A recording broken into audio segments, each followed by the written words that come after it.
Didik TV KPM. Masih bersama kami tentunya dalam Didik TV KPM, kita sedang belajar mengenai mata pelajaran geografi. Jadi untuk segmen kali ini saya percaya kita akan beralih kepada subtopik seterusnya, iaitu kepentingan kegiatan ekonomi di Malaysia. Jadi Cikgu Afifah, jom kita mulakan. Okey, baiklah. Kita akan mulakan. Untuk kita punya subtopik yang seterusnya, kita akan membahaskan kepentingan kegiatan ekonomi di Malaysia. Okey, 3.2.4. Okey, kita akan teruskan. Okey, baiklah. Ini adalah beberapa kepentingan kegiatan ekonomi yang terdapat di Malaysia. Apa maksud kepentingan kegiatan ekonomi di Malaysia ni? Maksudnya kenapa pentingnya kewujudan aktiviti-aktiviti ekonomi yang telah kita bincangkan tadi kepada negara kita. Bila sebut kepada negara, bukan sahaja kepada negara tetapi juga pentingnya kepada rakyat. Okey. Jadi inilah ada 1 2 3 4 5 6 ada 6 kepentingan dia. Okey, kepentingan yang pertama adalah pengurangan import, kemajuan ekonomi negara, peningkatan taraf hidup, mewujudkan peluang pekerjaan, peningkatan infrastruktur dan juga proses perbandaran. Okey, kita akan kupas satu persatu kepentingan ini. Okey, kita akan pergi ke kepentingan yang pertama, iaitu pengurangan import. Okey, untuk pengurangan import, kenapa pentingnya aktiviti ekonomi? Kerana kita dapat mengurangkan pergantungan negara kepada barangan import. Okey, maksudnya kita tak adalah bergantung produk dari luar negara. Kita boleh fokus kepada produk-produk dalam negara kita. Okey, kerajaan telah mengambil beberapa langkah bagi mengurangkan import. Contohnya seperti menggalakkan sektor industri kecil sederhana atau kita panggil IKS, menggalakkan pengeluaran sektor pertanian seperti buah-buahan, sayur-sayuran, perikanan dan ternakan. Okey, baiklah, kita akan teruskan. Apakah itu IKS? Okey, ataupun apakah itu industri kecil dan sederhana? Okey, menurut sumber dari Jabatan Penerangan Malaysia pada Julai 2018, industri kecil dan sederhana merupakan perusahaan perkilangan atau syarikat yang menyediakan perkhidmatan berkaitan perkilangan dengan pusing ganti tahunan tidak melebihi RM25 juta ringgit Malaysia. Okey, jadi ini maksud IKS lah, perniagaan ataupun aktiviti yang dijalankan, contohnya seperti jual kerupuk leko, contohnya barang-barang craft kan. Itu adalah contoh aktiviti IKS. Cikgu boleh tanya sikit mengenai apa itu maksud pusing ganti tahunan, Cikgu? Pusing ganti tahunan tu contohnya macam pusingan modal dan juga pendapatan dalam negara tersebut. Baik. Tidak melebihi 25 juta. Ya, itu adalah ada rujukan yang kita ambil pada tahun 2018. Okey. Baiklah, seterusnya adalah kepentingan kepada kemajuan ekonomi negara. Okey, kita tahulah macam tadi kita sebut bila ada aktiviti ekonomi, maka adalah pendapatan kepada negara. Jadi bila ada pendapatan kepada negara, maksudnya ekonomi negara dapat meningkat dengan jayanya. Okey. Jadi dengan adanya aktiviti ekonomi, ia dapat menyumbang pendapatan untuk membiayai perbelanjaan mengurus dan mentadbir negara. Pentinglah sebenarnya kan, kalau kita tak ada modal untuk mengurus negara, maka negara kita tak akan dapat mencapai kemajuan. Okey, pendapatan negara diperoleh daripada cukai, hasil ekspor, kedatangan pelancong asing dan keuntungan aktiviti perniagaan. Sebab itulah pentingnya aktiviti ekonomi ini. Okey, yang seterusnya adalah peningkatan taraf hidup. Okey, bila sebut peningkatan taraf hidup, ia sangat berkait rapat dengan penduduk di Malaysia. Betul. Okey, rakyatlah. Okey, kerana penduduk dapat meningkatkan taraf hidup mereka apabila melibatkan diri dalam kegiatan ekonomi. Okey, contohnya petunjuk taraf hidup ni kita dapat lihat melalui peningkatan jumlah pendapatan per kapita keluarga, perumahan yang selesa, tahap pendidikan dan lain-lain kemudahan.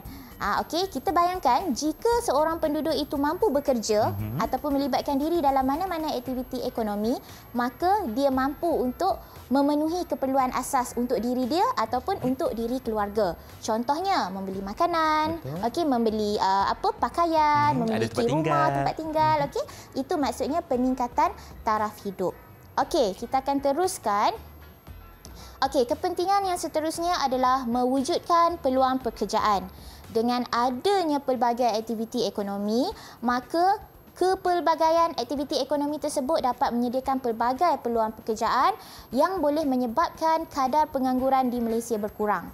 Maksudnya jika ada pelbagai aktiviti ekonomi sama ada dari peringkat sektor primer, sekunder atau tertier, maka setiap rakyat dapat bekerja dalam sektor-sektor tersebut. Tak adalah masalah rakyat tidak bekerja ataupun pengangguran. Masing-masing pasti ada kerja disebabkan kegiatan ekonomi yang sedang meningkat naik. Ya, betul. Okey, kita teruskan.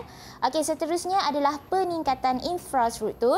Okey, kemajuan ekonomi yang pesat di negara kita dapat menggalakkan pembangunan infrastruktur moden dalam negara kita. Okey, sebagai contoh, dengan adanya aktiviti pembalakan, kita dapat meningkatkan infrastruktur dari segi jalan raya untuk mengangkut bahan mentah tersebut, kayu balak pergi ke kilang. Okey, itu maksudnya infrastruktur. Ada banyak aktiviti ekonomi, maka infrastruktur pun akan berkembang dengan sangat luas. Seterusnya membawa negara kita ke arah negara yang lebih moden. Okey, baiklah, seterusnya. Ini antara beberapa contoh infrastruktur yang telah berjaya diwujudkan di Malaysia. Okey, kalau kita nampak di sini memang orang kata infrastruktur dari segi jalan raya dan perhubungan lah. Okey, kita ada jalan raya dan lebuh raya, jalan kereta api, okey, pengangkutan udara, kita ada lapangan terbang yang sangat hebat. Betul. Dan juga kita ada pelabuhan. Contohnya di Pelabuhan Klang. Kita tahulah kawasan pelabuhan ni adalah kawasan untuk kita hantar dan ambil barangan, ekspor dan import. Macam itulah. Okey, ini antara infrastruktur. Okey, dan yang terakhir, terakhir ke ni? Saya tak kira. Okay. Terakhir, Cikgu. Terakhir ya. Saya nak kira ni yang keenam. Yang keenam. Okey. Seterusnya adalah proses pembandaran. Okey, kalau sebut pembandaran, macam tadi saya mention, kalau kilang dalam geografi kita panggil perindustrian. Okey, tapi kalau pembandaran dalam geografi kita panggil urbanisasi. Urbanisasi, urban lah, kan. Urbanisasi itu maksudnya pembandaran. Istilah yang memang kita guna dalam geografi. Okey, pembandaran ni dia akan berkembang dan peluasan saiz kawasan akan berlaku jika wujudnya pelbagai aktiviti ekonomi. Contohnya seperti perkembangan Bandar Petaling Jaya, Shah Alam dan Bayan Lepas berlaku akibat kegiatan perindustrian. Kan tadi waktu di segmen yang kedua saya ada mention lah, saya ada nyatakan bahawa aktiviti perindustrian ini sangat penting ke arah pembangunan negara sebenarnya. Dan di kawasan tersebut memang ramai dengan penduduk. Bila ramai penduduk, maka kawasan itu akan berlaku peluasan kawasan dan jadilah sebuah bandar yang pesat. Itu kaitan dia. Okey, dan kegiatan sektor perkhidmatan juga telah menyebabkan wujudnya pertumbuhan bandar. Contohnya seperti di Putrajaya dan juga Cyberjaya. Kita tahulah bahawa Putrajaya dengan Cyberjaya ni merupakan bandar pentadbiran yang baharulah, di mana dekat kawasan tu memang telah mencapai kemajuan dari segi teknologi dan sebagainya. Okey, baiklah. Okey, seterusnya kita akan ke bahagian soalan. Soalan pengukuhan lah untuk segmen ini. Adakah Abang Irfan dan juga anak-anak murid cikgu telah bersedia? Bersedia? Bagaimana dengan mereka yang berada di Google sekarang ni? Okey, telah bersedia ya. Semua angguk-angguk. Okey, dah bagi respon. Tersenyum. Okey, kita ke soalan yang pertama. Okey, sebelum tu cikgu nak nyatakan bahawa di segmen ini kita akan menggunakan soalan berunsurkan kebat. Kebat maksudnya kemahiran berfikir aras tinggi. Okey, jadi murid-murid sebelum jawab awak kena sediakan ataupun fikir jawapan yang berunsurkan kebat. Dan cikgu akan bagi penilaian di situ. Okey, baiklah. Okey, soalan yang pertama. Okey, jelaskan kaitan antara kepelbagaian aktiviti ekonomi mempengaruhi taraf hidup penduduk. Siapa yang nak cuba jawab? Jelaskan. Jelaskan, kena huraikan. Mungkin boleh bagi contoh sekali. Betul, siapa? Okey, Alia. Alia Fatrisha. Silakan Alia. Okey. Okey, macam mana tu awak nak jelaskan? Kewujudan pelbagai aktiviti ekonomi akan memberi peluang pekerjaan yang berpelbagaian jenis untuk penduduk. Maksudnya, kalau penduduk dapat bekerja, pada masa yang sama mereka dapat menampung keperluan seperti kediaman dan juga makanan mereka. Setuju? Okey, macam mana Abang Irfan? Setuju tak dengan Setuju, jawapan Alia sebab tadi? ada beberapa input yang diberikan. Yang pertama, ada peluang pekerjaan. Bila ada peluang pekerjaan, mampu untuk menampung keperluan seperti kediaman dan makanan. Betul. Jadi dekat situ dia dah kaitkan sebenarnya antara kepentingan. Okey, kalau ada aktiviti ekonomi, maka kepentingan kepada taraf hidup penduduk, itulah kaitan dia. Baik. Jadi kita akan lihat jawapan Alia tadi, cikgu bagi berapa? markah penuh. Markah penuh berapa 5 bintang. 5 bintang untuk 5 Alia. bintang. Wow. Okey, cikgu bagi markah penuh. Okey, Hebat, tapi hebat. sekarang cikgu akan tunjukkan bagaimana skema untuk menulis jawapan untuk kaitkan soalan ini. Silakan, Cikgu. Okey, ini jawapan dia.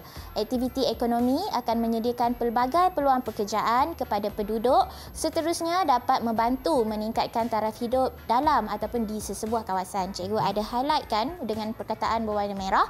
Jadi itu adalah dia punya markah lah. Okey, peluang pekerjaan dan juga meningkatkan taraf hidup penduduk. Baik. Okey, bagus Alia, terima kasih. Tahniah. Okey, kita ke soalan yang kedua.